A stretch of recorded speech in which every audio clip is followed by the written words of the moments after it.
Hey y'all, good morning. How are you today? I hope you're having a great day so far. I'm Amanda Koonlaba, and today is Monday. That means it's time for Hey Teachers. If you're new here on Mondays, we sit down and we chat about from everything teachery, from why can't teachers get a bathroom break to how to integrate the arts into your subject matter. So it's just all things teacher. And I want to say definitely, I hope you're having a better day than I'm having. I'm not having a terrible day, but I just feel kind of icky, like I'm getting sick, like I'm trying to get sick. So last week, if you saw my video, I did a get ready with me last week. Oh, I got an itchy eye. Or 2 weeks ago about Mary Cassatt, because I love to sit down and get ready and do my makeup and talk about art. And I always pick an artist, and I just did another one about Archimboldo, who did the fruits and vegetables and painted pictures of people like that. So I like to do a get ready with me, and then I also do a Hey Teachers video kind of at the same time, and then that way I can post them on different days. And the last Hey Teachers video, I was trying to drink some coffee out of a big giant coffee mug, and I didn't want it to be full because I was too afraid I was going to spill it on myself, and it just felt so wrong because I'm not a coffee drinker. So I like coffee sometimes, but not enough to have a cup every week. So I will show you what I like to have that keeps me going. That's where I get my caffeine and sugar from. I'm a Mountain Dew girl, so you'll probably see me taking a sip of that. But if you're a coffee drinker, get your cup of coffee and sit down and let's chat. I just wanted to clear that up. So today I have something on my mind. I like to sit down and talk about these teachery things and share something with you that's been on my noggin, as Bailey Sarian would say. And this is not a recent thing. This happened like, gosh, at least 3, maybe 4 years ago. I had just stopped full time teaching in the classroom and doing what I'm doing now, which is I'm part time going to schools and teaching art. Um, but that's how I know how long ago it was, and it was that summer after that, and I was doing an art camp in my studio space where I teach here. Like I have a literal classroom set up for teaching art or whatever I want to teach, and we can talk about that some more another day. But this happened, so this was like 3 or 4 years ago. I had set up these lessons, and the way that I teach is not, I rarely ever pull an art lesson and we all do step by step the same exact thing. And then you have like this beautiful wall display of a bunch of things that all look the same. I rarely ever do that. I think there's a time and a place for that. We call that cookie cutter in the art world. Those are cookie cutter lessons. There's a time and a place for that. My strength as an educator is getting students to do creative thinking on their own. So I built a lot of opportunity for the kids to be the ones using their creative energy into the lessons. So a lot of times you won't see a bunch of projects that all look the same, even though we kind of went through the same like we went through a creative process to get to an end product. And here is the big deal thing you got to know. When you teach like that, you cannot guarantee that every student will have an excellent product every time. You will not believe how many times I've had this conversation with parents and teachers. And I usually end up making a really good point and having people go, okay, I see your point about the way you teach. Because I can also say, well, I see your point about the way you teach. I've had teachers tell me that they want the project to be something that parents will want to put in a frame, that it's something that they want to look at. And I totally get that. And like I said, I believe my personal teaching philosophy on using art and teaching art is that there's a time and a place for that. But I also, like I said, my strength as an art teacher and as a regular classroom teacher, because I taught first grade, third grade, math, reading, science, social studies, all that. My strength is getting kids to do, or getting people to use their own creative thinking. So you got to know, this was not my first art camp. I had taught art camps all over the place, at my house, at the local art museum, at like boys and girls clubs. I mean, I had taught many an art camp. So this was not my first one. But when I set out to do this, I had said, your kid will have 3 to 4 projects to bring home. And I used the terminology high quality. And I realized later that that terminology was a little problematic, the high quality part of it. What ended up happening was I had a parent come up to me like on the Wednesday during the week of art camp and in front of everybody. Like she came into the classroom where I was working. When you're teaching in a school, like your classroom is it has a personal feeling. Like your personal, you have personal items in there. I mean, you don't own the classroom, but it's you're really connected. That's a space. That's like your safe space. You know, that's your space, man. That's where you work. You spend a lot of time in there. You probably decorated it using your own money. Well, this classroom was my space. Like it was my space. It's my classroom. It's in my studio, in my personal area. So she comes in and she's like, is this all they're going to do? In front of the kids. And this was a big art. I had like 13 kids in this art camp. And she was, is this all they're going to do? And I was like, what do you mean? I don't know what you mean. Is this all they're going to do? They're making art. What else were they going to do? For half a second, I thought she meant, are they going to like do music or something? I was so confused, and I'm not used to people talking to me that way either, just like bluntly, just out of the blue, no good morning or nothing. So I was caught off guard. I really don't even remember what I said. And then she said, so basically all they're doing is they're going to like draw something and add some paint to it and put a little gold leaf on it. And that's it. That's all they're doing. She can do that at home. And I was like, I wanted to say, congratulations, you have the means to purchase your child gold leaf and whatever other art materials they want to use at home. Congratulations. A lot of people don't have that. So then my second thought was, okay, yeah, like I know that you can let her use gold leaf at home, but can she work through this creative process at home? So with that, I don't want to keep sitting here and harping in a negative manner about what this parent said to me. I'm just going to kind of pull it to a close here. Pull it to a close, Amanda. She was really rude. And she did it in front of the other kids and her own child. And now, y'all, I want you to know that we'd been having a great week. Her children were amazing. Like we were hitting it off. I had never taught them before, but we were hitting it off like just doing all kinds of like creative thinking and back and forth brainstorming. And it was amazing. And she also said, I don't want to forget this. She also said, we just don't, this is not very it's not very good, and all the other parents think so, and my children come home every day complaining about how they don't want to come back. And I was just like, I promised y'all, I was like, you mean the child that wrote me a love note yesterday and taped it to my desk, she doesn't want to come back? Like I just could not wrap my head around any of this. She was being so negative. She was doing it in front of people. So I was trying to monitor my own behavior because I didn't want the children to see me upset, and I didn't want the other children I was trying to diffuse it as much as possible so they wouldn't think anything was going on. And not only, I mean, all of that, and she also was like, all the other parents think so. So y'all are all texting each other about how crappy you think this art camp is. I was a good art teacher. Like, I just, I think sometimes you have to just sit back and you have to say, and I wish I had done this. Are you okay? Like sometimes you have to just be like, something's wrong with her. Like there's something wrong. I wish I could help. I don't know what it is, but she's not happy or something. Like you just have to sit back and you have to, but in the moment, it's so hard to do that. And that makes me think of another story, which I'll probably write about this later. But when I taught, before I even ever started teaching art specifically, I taught using arts integration in a classroom. And I had a parent that was so upset with me. I mean, she was upset. Her baby came to school crying every single day. And this parent thought it was me. She thought I must be screaming at the child, or she must be afraid of the teacher or something, because it was at the beginning of the school year, which is not the case. The child and I, after she calmed down, she had a great day every day. It was just mornings were kind of tough. And the parent kept on at me. You're doing something to her.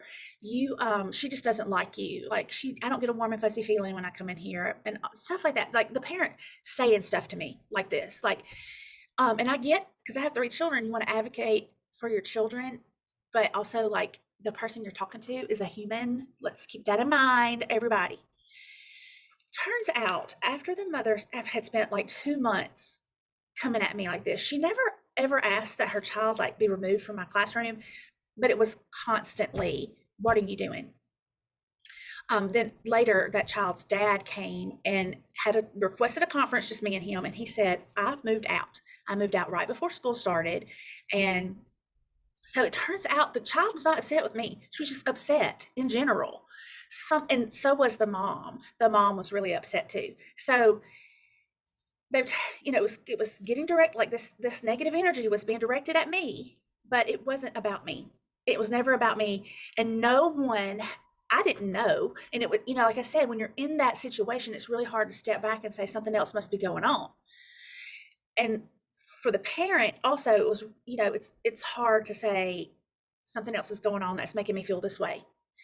And so it was lucky that the dad eventually kind of figured out, hey, I think I'm going to go say something because I think this is what's going on. It's not her. I'm just going to talk to her. And I said, I told the dad, I was like, I really appreciate you letting me know, because now I can almost see where I will never, ever, ever mention it to anyone. And these people do not live here anymore. I'm not telling you who they are. You don't know what year it was. You don't know which school it was. So, but I would never ever like say anything to the other teachers at the school or the other kids or to your child. But it does help me understand in a better way how I can work with your family. So it helped. But it's hard sometimes to realize that. So I just told that story because it's not the first time that's ever happened to me, but in the moment, oh my gosh, you just can't see it that way. So that mother, I just, who knows, maybe something was going on in her marriage. She had a baby. Maybe she was just needed help or was tired, or who knows. Maybe she'd been sick. I don't know. But she took some stuff out on me. She made some really baseless claims, like her children didn't want to come to art when they were writing me love notes. So I don't know. Anyway, let me get to the point here. I thought, after I cried, because I was in a place in my life that this really hurt my feelings. You could probably say it to me now and I'd be like, whatever. But at that point, it hurt my feelings. I was going through a sensitive phase. But here's the thing. In the end, I was able to say, okay, we need to be having more conversations about what art instruction looks like.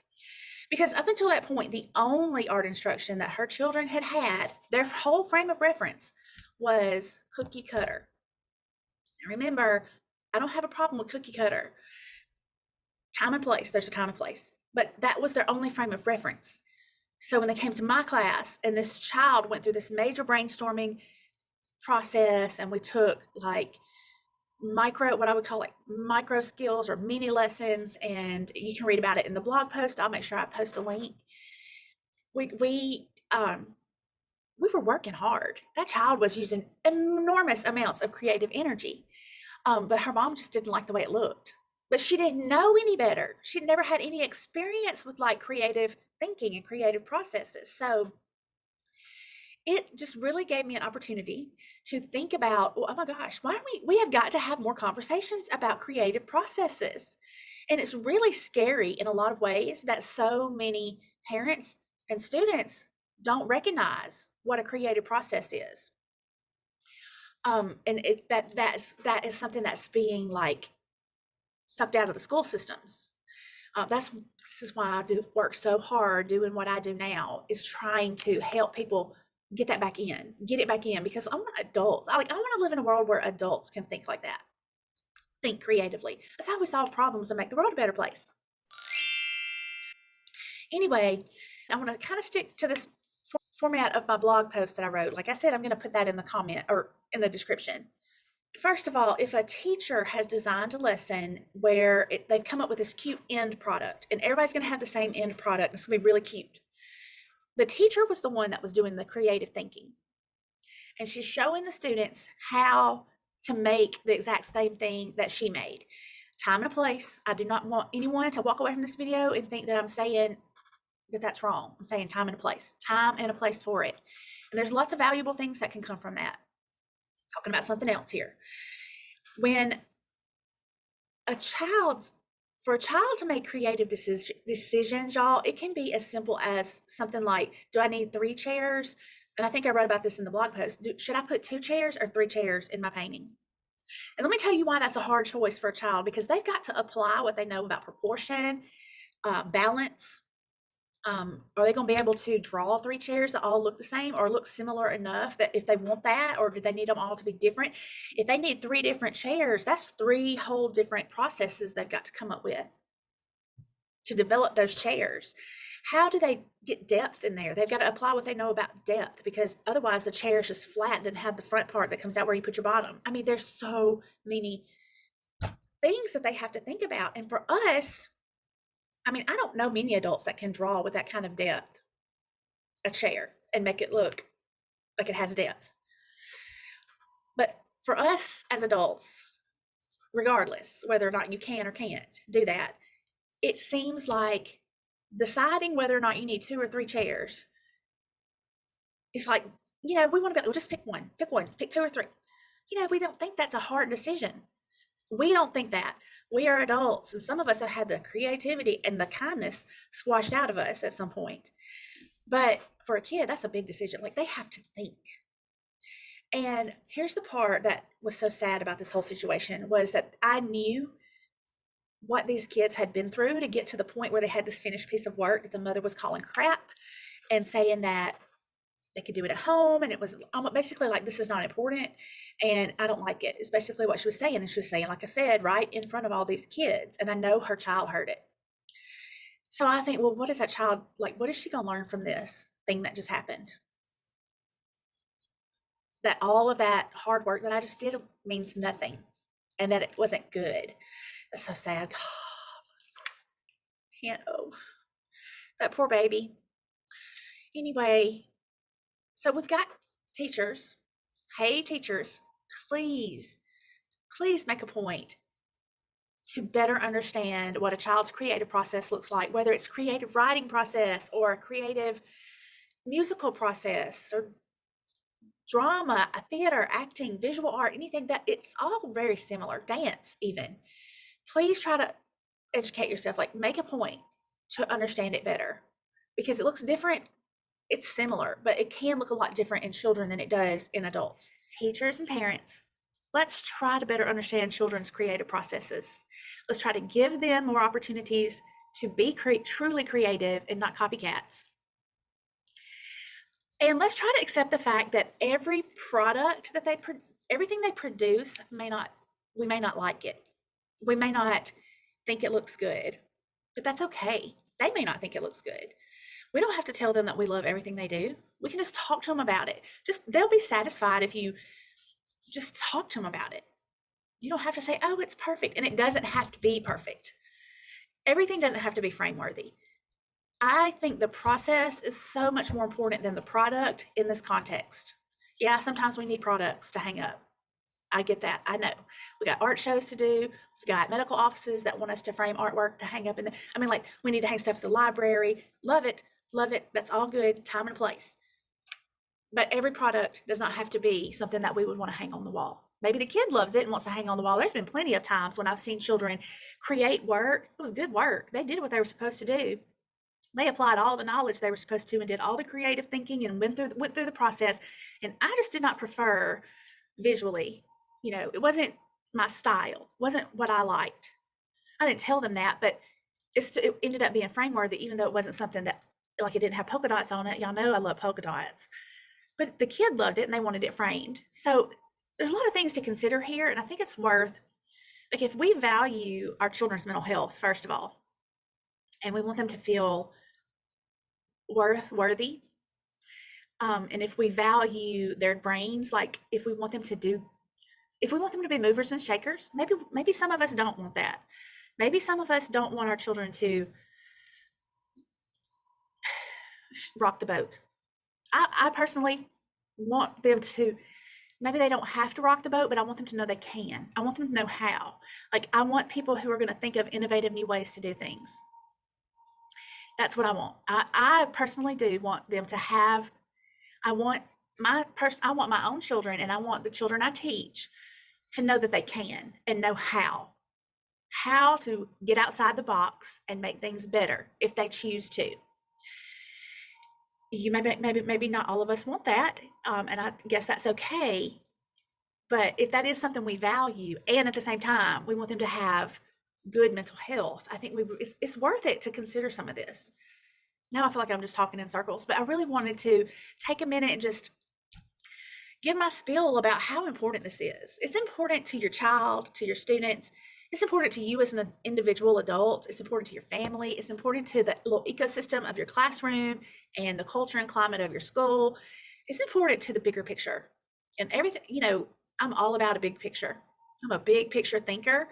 So I really believe that every little thing that we do impacts the big picture. And so I think this is important on many levels. And I would love to hear what you think down in the comments. I would love it if you would hit the subscribe button so we can stay in touch. This is really important. It's a big one. It was kind of a heavy conversation. So I would love to hear what you have to say.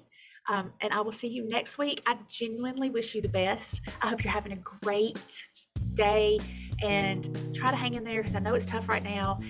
Let me know if you need anything. I'll see you later. Bye.